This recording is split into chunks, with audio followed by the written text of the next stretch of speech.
بسم اللہ الرحمن الرحیم۔ السلام علیکم دوستو، دنیا بھر کی خبروں میں آج آپ سنیں گے، لیکن اس سے پہلے اگر ہو سکے تو لائک اور سبسکرائب کا بٹن ضرور دبا لیں۔ شکریہ۔ امریکہ نے کہا ہے کہ ان کا ملک اسرائیل کی سلامتی کے لیے ہر خطرے کے خلاف سب سے بڑی ڈھال بن کر کھڑا ہوگا۔ امریکہ کا کہنا ہے کہ فٹ بال گراؤنڈ پر راکٹ حملوں میں اسرائیلی بچوں کی ہلاکت کا ذمہ دار حزب اللہ ہے۔ امریکہ کا کہنا ہے کہ حملے میں حزب اللہ کے ملوث ہونے پر کوئی شک نہیں، لیکن یہ حملہ سوچ سمجھ کر کیا گیا یا غلطی سے ہوا، ابھی یہ معلوم کرنا باقی ہے۔ امریکہ کا کہنا ہے کہ اسرائیل کو لبنان سمیت کئی جگہوں سے سلامتی کا خطرہ ہے۔ ہر ممکنہ خطرے پر امریکہ اپنے دوست اسرائیل کی قومی سلامتی کے لیے لوہے کی ڈھال بنے گا۔ امریکہ کا کہنا ہے کہ اس حملے کی مذمت اور اسرائیلی بچوں کی ہلاکت پر اظہار افسوس کرتے ہوئے نیتن یاہو کو یقین دلایا ہے کہ امریکہ ہمیشہ اسرائیل کی حمایت کرتا رہے گا۔ یاد رہے دوستو کہ گزشتہ روز گولان کی پہاڑیوں میں فٹ بال کے میدان پر راکٹ حملے میں 11 اسرائیلی ہلاک اور 19 زخمی ہو گئے تھے، جن میں بچے بھی شامل ہیں۔ روس نے کہا ہے کہ حماس جو اپنا بین الاقوامی وجود رکھتی ہو اور دوسرے اسلامی ممالک میں اس کی کافی حمایت بھی ہو، تو اسے ختم کرنے کی بات کرنا عاقلانہ نہیں ہے، عقل مندی نہیں ہے۔ روس کا کہنا ہے کہ فی الوقت غزہ کی پٹی میں جنگ اور قتل و غارت گری کا خاتمہ ممکن دکھائی نہیں دے رہا۔ جنگ بندی کی تجاویز کے جواب میں نیتن یاہو کا کہنا ہے کہ وہ اس وقت تک جنگ جاری رکھیں گے جب تک حماس کا خاتمہ نہیں ہو جاتا۔ روس کا کہنا ہے کہ صہیونی رجیم کی جانب سے فوری جنگ بندی کی مخالفت کے باوجود وہ اشتعال انگیزی کے خاتمے کے لیے بتدریج امن منصوبہ پیش کرنے کی کوشش کر رہے ہیں۔ روس کا کہنا ہے کہ مصر اور قطر کی طرح بعض عرب ممالک امریکیوں کے تعاون سے اسرائیلیوں کے ساتھ اجلاس منعقد کر رہے ہیں، تاہم یہ بات مناسب نہیں ہے کہ فلسطینیوں کو ان اجلاسوں سے دور رکھا جائے جو ان کی قسمت کا تعین کرنے کے لیے منعقد کیے جا رہے ہوں۔ روس کا کہنا ہے کہ ہم فلسطینی اتحاد کے لیے اپنی کوششیں جاری رکھے ہوئے ہیں۔ دوستو، مودی سرکار مقبوضہ وادی میں سماجی، سیاسی اور اقتصادی لحاظ سے فیل ہو چکی ہے۔ بھارت اور اس کی فوج کا یہ وتیرہ رہا ہے کہ جب وہ ناکام ہوتے ہیں تو وہ اپنی نااہلی کا الزام پاکستان پر لگا دیتے ہیں۔ مقبوضہ وادی کی بگڑتی صورتحال پر مودی سرکار پاکستان پر مضحکہ خیز الزام لگانے سے باز نہیں آ رہی۔ مودی کی تیسری بار اقتدار پر قبضے کے بعد بھارتی معیشت تباہی کے دہانے پر جا رہی ہے۔ بے روزگاری میں مسلسل اضافہ ہو رہا ہے۔ مودی سرکار کی کمزور معاشی پالیسیوں کے باعث بھارتی معیشت تنزلی کا شکار ہو رہی ہے۔ عالمی سطح پر تخریب کاری میں ملوث اور بے گناہ سکھوں اور مسلمانوں کے قتل عام کی وجہ سے بھارتی خارجہ پالیسی بھی بری طرح بے نقاب ہو چکی ہے۔ آرٹیکل 37A کی منسوخی کے بعد مودی کا مقبوضہ وادی میں امن بحالی کا جھوٹا دعویٰ بری طرح ناکام ہو چکا ہے۔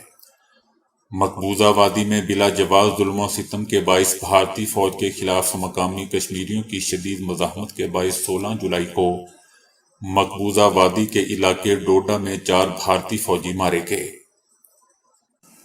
ضلع کٹھوعہ میں حملے کے بعد کارروائی میں 5 بھارتی فوجی اہلکار ہلاک اور 5 زخمی ہوئے۔ 27 جولائی کو مقبوضہ وادی کے ضلع کپواڑہ میں 1 بھارتی فوجی ہلاک اور 1 افسر سمیت 4 فوجی زخمی ہوئے۔ صرف 2 مہینوں میں دوستو تقریباً 11 بھارتی فوجی مارے جا چکے ہیں۔ ہمیشہ کی طرح بھارت نے مقبوضہ وادی کی حالیہ بدامنی کا الزام پاکستان پر لگایا ہے۔ اپنی نااہلی اور غلط پالیسیوں کو چھپانے کے لیے بھارت نے الزام لگایا کہ مقبوضہ وادی میں حاضر سروس اور ریٹائرڈ پاکستانی SST کمانڈوز کام کر رہے ہیں، جو دوستو ایک نہایت ہی مضحکہ خیز الزام ہے۔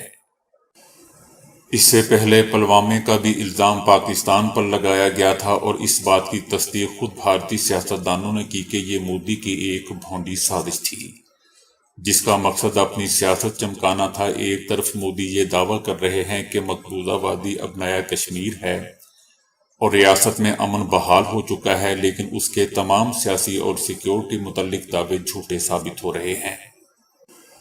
مودی سرکار مقبوضہ وادی میں سماجی، سیاسی اور اقتصادی لحاظ سے دوستوں فیل ہو چکی ہے۔ بھارت اور اس کی فوج کا یہ ہمیشہ سے وتیرہ رہا ہے کہ جب وہ ناکام ہوتے ہیں تو وہ اپنی نااہلی کا الزام پاکستان پر تھوپ دیتے ہیں۔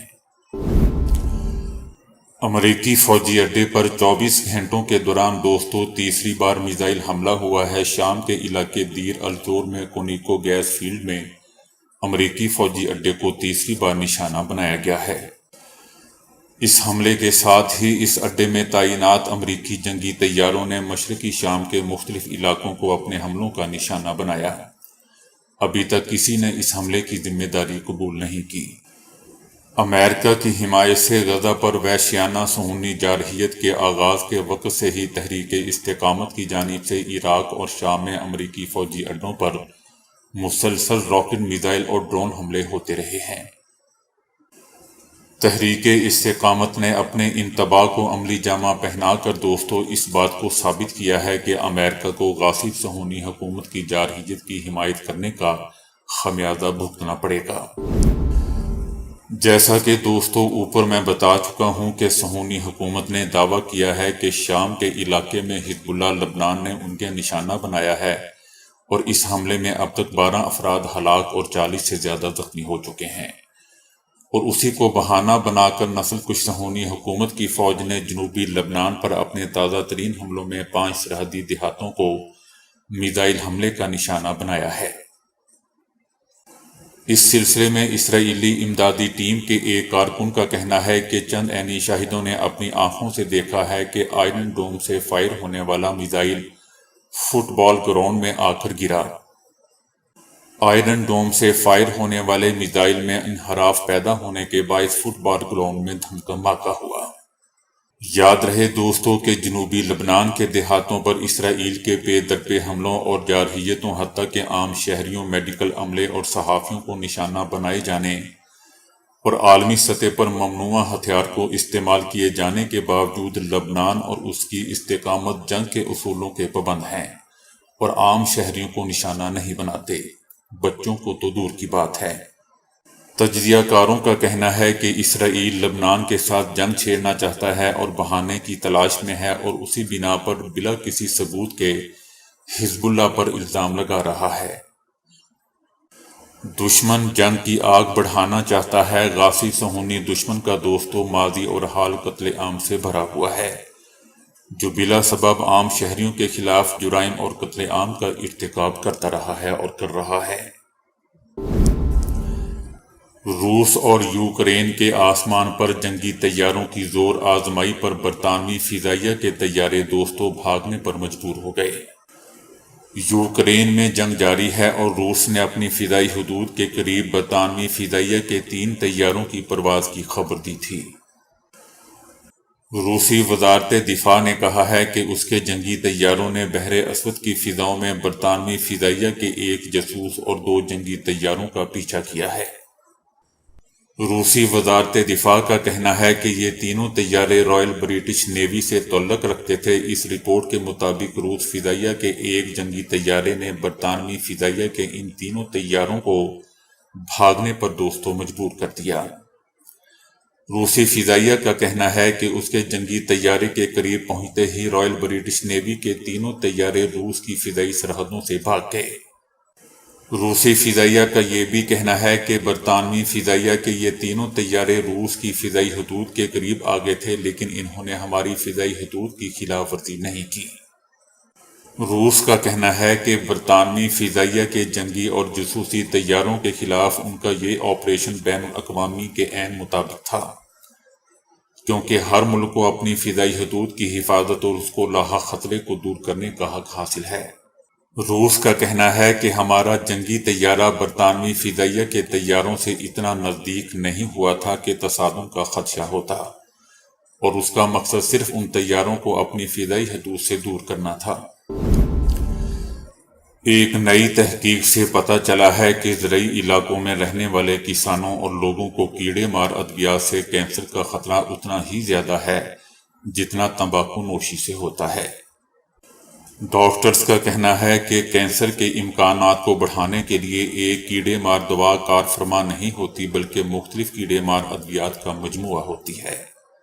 امریکہ میں ہوئے جیولوجیکل سروے کی مدد سے بتایا گیا ہے کہ لوگوں کو ایک ہی کیڑے مار دوا کا سامنا نہیں ہوتا، ان کے علاقے میں کیڑے مار دواؤں کا مرکب ہوتا ہے، جس کی وجہ سے انسانوں کو متاثر کرنے کی صلاحیت میں اضافہ ہو جاتا ہے۔ چائنا نے امپورٹڈ کوئلے سے چلنے والے 3 پاور پلانٹس کو مقامی کوئلے پر تبدیل کرنے کے لیے گرین سگنل دے دیا۔ دوستو، وزیر خزانہ محمد اورنگزیب اور وزیر توانائی اویس لغاری چائنا کے دورے پر ہیں، جہاں امپورٹڈ کوئلے سے چلنے والے پاور پلانٹس کے حوالے سے پیش رفت بتائی جا رہی ہے۔ امپورٹڈ کوئلے کے 3 پاور پلانٹس پاکستان میں مہنگی ترین بجلی پیدا کر رہے ہیں، جن میں 1320 میگا واٹ کا Sahiwal coal power plant, 1320 mega watt کا ہب پاور پلانٹ اور 1320 میگا واٹ کا پورٹ قاسم پاور پلانٹ شامل ہے۔ امپورٹڈ کوئلے سے چلنے والے پاور پلانٹس کے معاملات کو آگے بڑھانے کا طریقہ کار بھی طے پا گیا ہے۔ چینی حکام نے پاکستان وفد کو پانڈا بانڈز کے معاملے میں بھی مکمل سپورٹ فراہم کرنے کی یقین دہانی کروا دی ہے۔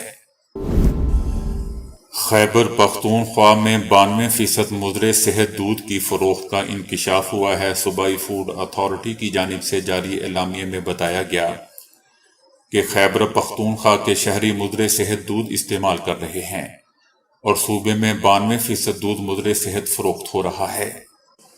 وزیر اعلیٰ خیبر پختونخوا کے آبائی شہر ڈی آئی خاں میں 100% دودھ مضر صحت نکلا۔ اس کے علاوہ بنوں میں فروخت ہونے والا دودھ بھی 100% مضر صحت نکلا۔ اس کے علاوہ دوستو، مالاکنڈ میں 97%، پشاور 94%، کوہاٹ 88%، مالاکنڈ میں 84% دودھ مضر صحت فروخت ہو رہا ہے۔ فوڈ اتھارٹی نے بتایا ہے کہ صوبے بھر سے 3,24,000 لیٹر دودھ سے نمونے لیے گئے تھے، جس کے ٹیسٹ کے بعد یہ انکشاف سامنے آیا ہے۔